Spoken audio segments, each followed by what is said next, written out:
This is lesson number 6 of chapter set theory.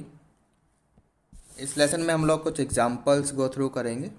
ठीक है, अपने प्रीवियस लेसन में हमने laws of algebra of sets के बारे में पढ़ा था, तो अब उनको अप्लाई करते हैं एग्जांपल्स के थ्रू। तो चलिए स्टार्ट करते हैं। First example number 2। Example number 1 we have already done in our previous lesson. So question is suppose A1 A2 A3 up to A30 are 30 sets। तो ये इस तरह से आपके पास 30 सेट्स गिवन है with each sets having 5 elements, और सभी sets में क्या है 5 एलिमेंट्स हैं, और ये BN B1 B2 B3 up to BN, ये आपके पास N सेट्स हैं और सभी सेट्स में क्या है 3 एलिमेंट्स हैं, 3 एलिमेंट सभी में है। ठीक है, तो लेट आगे क्या दिया क्वेश्चन में, लेट ये यूनियन का साइन है, यूनियन आई की वैल्यू 1 से लेके 30 तक गई है, और ये इक्वल टू हटा देना, बाय मिस्टेक लगा हुआ है AI। ठीक है, ऐसे लिखने का क्या मतलब है, अपने प्रीवियस लेसन में बताया था कि इसको तो हम ऐसे लिखते हैं A1 union A2 union A3 union up to A30, है ना। तो उसको शॉर्ट फॉर्म में लिखने का तरीका है ऐसी। इसका क्या मतलब हो जाएगा, यहाँ पे आई की जगह J कर लेना, J 1 से लेके N तक जाएगा। ठीक है, तो इसका क्या मतलब है, इसका ये मतलब हो जाएगा B1 union B2 union B3 up to BN। I hope you got the point. तो दोनों का यूनियन करके कोई सेट आएगा, और वो सेट क्या है S है। ठीक है, इसका यूनियन करके एक सेट बनेगा, इसका यूनियन करके एक सेट बनेगा, और वो दोनों सेट इक्वल आएंगे, जिसको ये क्या बोल रहे हैं S। आई होप ये समझ में आ गया है कि क्वेश्चन में क्या बोला जा रहा है। ठीक है, now assume that each element of S belongs to exactly 10 of AIs। ठीक, मान लें कि S में इस तरह से एलिमेंट्स हैं 1 2, मान लो 2 ही है, तो ये दोनों ही एलिमेंट्स, जैसे उठा लिया 1 जो एलिमेंट है S का, वो यहाँ पर 30 आपके पास सेट्स हैं, 30 सेट्स हैं, वो एग्जैक्टली 10 में होगा। ठीक है, 1 एलिमेंट जो है सेट S का, वो एग्जैक्टली 10 सेट्स को बिलोंग करेगा। ठीक है, एंड एक एलिमेंट जो है इसका सेट S का, लेट्स से 2, वो B के एग्जैक्टली 9 सेट्स को बिलोंग करेगा। यानी कि जो S में कुछ हम ऐसे कह रहे हैं ना, मान लो कि एक एलिमेंट है 1, वो मतलब यहाँ पे 10 सेट्स के अंदर है, यानी कि वो 10 टाइम्स काउंट हो रहा है, 1 1 1 1 इस तरह से करके 10 टाइम्स। Got it. तो इसी तरह से एक एलिमेंट जो S का है, लेट सपोज 2, वो B के अंदर 9 सेट्स को बिलोंग कर रहा है, यानी कि वो वाला element, particular element 9 times count हो रहा है। ठीक है, तो थोड़ा कंफ्यूजिंग है क्वेश्चन, समझने की कोशिश करो, और सिंपल है वैसे तो। ठीक है, अब S का मतलब ये है, क्वेश्चन में बोला है अगर हमें नंबर ऑफ़ एलिमेंट्स निकालने हैं इस वाले सेट में S में, that is N of S, तो क्या होगा, जितने भी इन सब में एलिमेंट्स होंगे, है ना, तो हर एक 30 सेट है, और हर एक सेट में कितने कितने एलिमेंट्स हैं, 5 एलिमेंट्स हैं, तो टोटल हो जाएंगे 5 × 30। ठीक है, अब हर एक एलिमेंट जो है S का, वो 10 टाइम्स काउंट हो रहा है, बिकॉज वो मान लो जैसे हमने यहाँ पे बोला था ना, एक एलिमेंट है वो 10 के अंदर है, तो वो तो ओवर काउंटिंग हो रही है ना, तो डिवाइड कर दिया 10 से। ठीक है, ये रीज़न है कि हम 10 से डिवाइड कर रहे हैं। Got it. तो ये कितना आ जाएगा, 10 3 30 एंड 3 × 5 वी गेट 15। सिमिलरली ऐसे ही हमने यहाँ पर किया, सिंस S इक्वल्स टू, ये आपको गिवन है, अब इसमें नंबर ऑफ़ एलिमेंट्स निकालने हैं, तो ये कितने सेट्स हैं, N सेट्स हैं, और हर एक सेट में 3 एलिमेंट्स हैं, तो 3 × N लिखा, और एक एलिमेंट 9 टाइम्स काउंट हो रहा है ना, तो S के अंदर एक एलिमेंट 9 टाइम्स काउंट हो रहा है, तो उसको हमने क्या करा, 9 से डिवाइड कर दिया। तो इस तरह से ये कितना आ जाएगा, N/3। अब क्वेश्चन में ये दोनों क्या बोला, ये दोनों इक्वल है, ये भी S है और ये भी S है, तो दोनों के इक्वल रख दिया। यहाँ से N कितना आ गया आपका 45। आई होप इट इज़ क्लियर। ठीक है, देखो क्वेश्चन को समझो कि क्वेश्चन की लैंग्वेज में क्या बोला जा रहा है, बस उसके बाद है ही नहीं कुछ क्वेश्चन में। और काफ़ी इंपॉर्टेंट क्वेश्चन है, स्कूल लेवल में भी, स्कूल एग्ज़ाम्स में आपके आ सकता है, और कंपटीशन में भी ये क्वेश्चन पूछा गया है। Next example, for any 2 sets A and B prove that A union B equals to A intersection B अगर है, then we have to prove that A equals to B। ठीक है। अच्छा, सेट्स चैप्टर में जब भी हमें दो सेट्स को इक्वल शो करना होगा, हम तो क्या करेंगे, दोनों को एक दूसरे का सब सेट प्रूव करेंगे। ठीक है, ये पहले भी बताया था, है ना। तो चलिए स्टार्ट करते हैं। मान लिया कि एक एलिमेंट है x which belongs to set A. x belongs to set A. अगर x सेट ए को बिलोंग कर रहा है तो उसके ए यूनियन बी को भी बिलोंग करेगा ऑफकोर्स, है ना। भाई ए का यूनियन कर लो किसी भी दूसरे सेट के साथ तो x उसमें भी पक्का होगा। ठीक है। अब ए यूनियन बी किसके इक्वल है, ए इंटरसेक्शन बी के, ये गिवन है तो यहाँ पे लिख दिया। अब अगर कुछ ऐसा लिखा है x belongs to A intersection B, इसका क्या मतलब है, x सेट ए में भी है और सेट बी में भी है। मतलब ऐसे लिख सकते हैं क्या, x belongs to A and x belongs to B, है ना। यहाँ पर तो हम बोल रहे हैं x बिलोंग्स टू ए, यहाँ पर हम बोल रहे हैं x बिलोंग्स टू बी। तो यहाँ से हम कह सकते हैं कि सेट ए जो है बी का सबसेट है। Got it. अगर कोई एलिमेंट ए में भी है बी में भी है, यहाँ से हम क्लियरली कह सकते हैं कि ए बी का सबसेट है।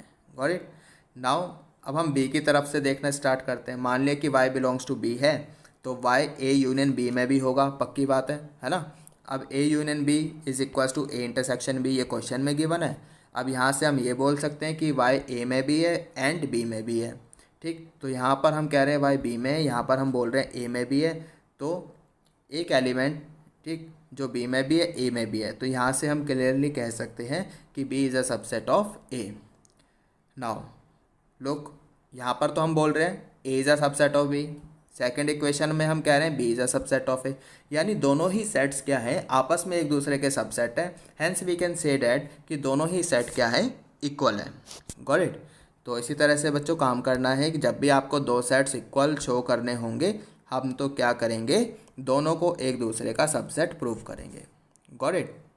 और इस तरह के बच्चों क्वेश्चंस आते हैं आपके बोर्ड लेवल पर, स्कूल लेवल पर, जो भी आपके स्कूल में एग्ज़ाम्स होंगे पूछे जाएंगे आपसे। एंड ऑफ कोर्स कंपटीशन में तो आते ही हैं, ये चीज़ आपको ऑप्शन में गिवन होगी। देन नेक्स्ट क्वेश्चन, ठीक, एनसीईआरटी का क्वेश्चन है ये।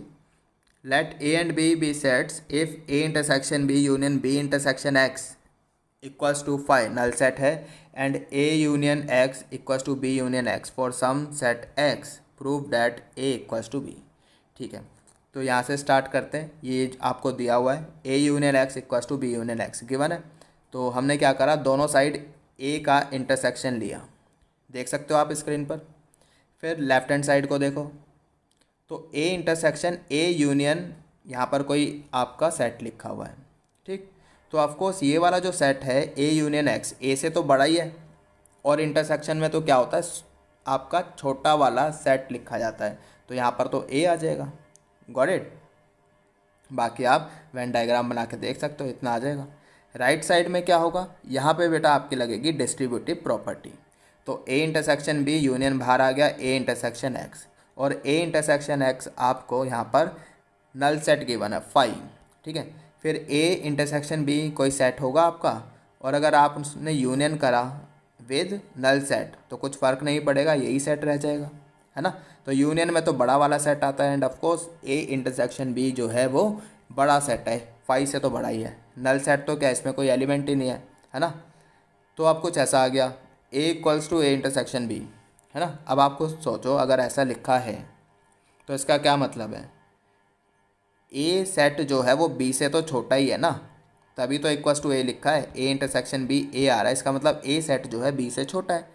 मतलब ऐसा है कि ये सेट बी है, इसके अंदर कहीं सेट ए होगा, मतलब कह सकते हैं कि ए जो है वो बी का सबसेट है। Got it. नाउ सिमिलरली अब फिर से ये उठाया हमने, गिवन है ये A union X equals to B union X. अब की बार हमने क्या करा, बी के साथ इंटरसेक्शन लिया दोनों साइड, फिर राइट साइड में तो ये बी बन जाएगा, है ना, जैसे अभी पहले किया था। यहाँ पर B intersection B union X कोई बड़ा सेट होगा ऑफकोर्स, और यहाँ पर बी छोटा है, इंटरसेक्शन ले रहे हो तो ये बी रहेगा। फिर इधर आ जाओ, डिस्ट्रीब्यूटिव प्रॉपर्टी लग गई, बी इंटरसेक्शन ए यूनियन बाहर B intersection X, B intersection X कितना गिवन है, 5 गिवन है। ठीक, अब यूनियन ले रहे हैं, किसी भी सेट का आप नल सेट के साथ यूनियन लोगे कुछ फ़र्क ही नहीं पड़ेगा, वो सेट ही आपको दोबारा से मिल जाएगा। Clear, this is called idempotent law, पढ़ा था हमने। अब यहाँ पर देखो, यहाँ कुछ ऐसा लिखा है A intersection B equals to B, intersection करने पर बी मिल रहा है। इसका मतलब क्या है, बी जो है वो ए सेट से छोटा है। अब की बार सेट ए बाहर है और सेट बी अंदर है, यानी कह सकते हैं B is a subset of A. Got it. Now from first and second, from first and second A is a subset of B, B is a subset of A, hence we can say that A equals to B. Got it? ये आपका solution हो गया। बहुत important question है, NCERT का question है, chances हैं कि स्कूल में पूछा जाए एंड कंपटीशन में तो एज अ ऑप्शन ये आ सकता है। कंपटीशन में ऐसे क्वेश्चन पूछे जाते हैं। Now fourth example, for any two sets A and B prove that power set of A equals to power set of B implies A equals to B। ये आपको गिवन है और शो करना है कि A इक्वल्स टू बी है। ये power set of A लिखा है, पावर सेट ऑफ B लिखा है। ठीक है, चलिए स्टार्ट करते हैं। Let's say x belongs to A, ये स्मॉल x लिखा है यहाँ पर, small x belongs to set A। फिर हमने एक कैपिटल X लिया, ये क्या है, A का सबसेट है। कैपिटल X A का सबसेट है, स्मॉल x A का एलिमेंट है, इसलिए बिलोंग्स टू। ठीक है, such that small x belongs to capital X। ठीक है, क्या मतलब है इसका, इधर देखो क्या कह रहे हैं। चलो मान लिया कि एक हमने सेट लिया A, इसके एलिमेंट्स ले लिए 1 2।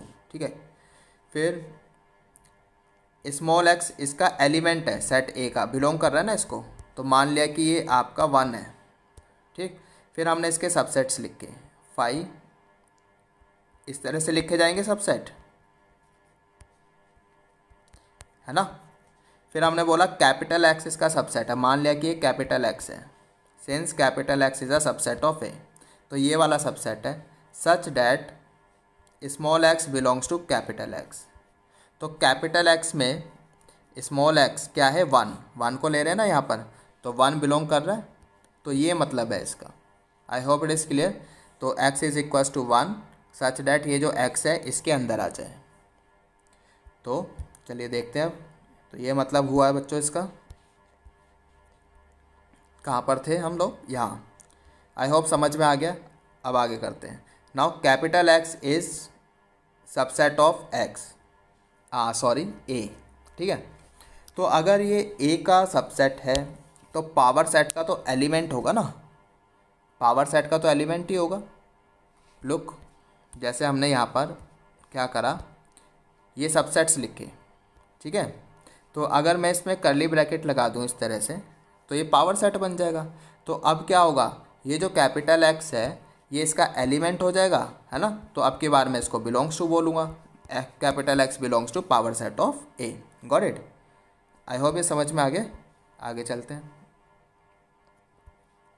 अब इधर देखो, तो capital X belongs to power set of A, power set of A power set of B के इक्वल है, क्वेश्चन में बोला है। तो कैपिटल X अगर पावर सेट का एलिमेंट है इसलिए बिलोंग्स टू लगाएं, तो कैपिटल X सेट B का सबसेट होगा। Got it. तो अगर ये इसका सबसेट है और स्मॉल x वो कैपिटल X का एलिमेंट है, यानी कह सकते हैं कि small x belongs to set B। ठीक है, तो यहाँ से हम बोल रहे हैं small x belongs to A, यहाँ बोल रहे हैं small x belongs to B, कह सकते हैं कि A जो है वो B का सबसेट है। Is it clear. चलिए अब हम B की तरफ से देखना शुरू करते हैं और सेम प्रोसेस। ठीक है, तो y belongs to small y belongs to set B, capital Y is a subset of B। जो हमने x की जगह लिए किया था सेम y के लिए कर रहे हैं, such that small y belongs to capital Y। ठीक, now capital Y is a subset of B।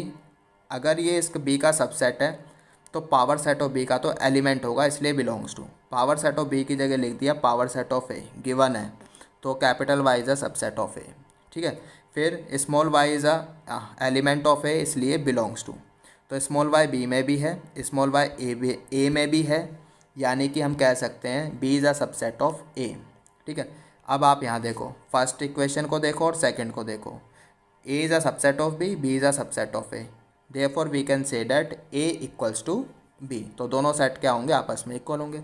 बेटा इंपॉर्टेंट क्वेश्चन है, नोट कर लेना और एक दो बार प्रैक्टिस करो, प्रैक्टिस करने से ही ये आपको आएगा। तो बस इस लेसन में इतना ही करेंगे, बाकी देखते हैं अपने नेक्स्ट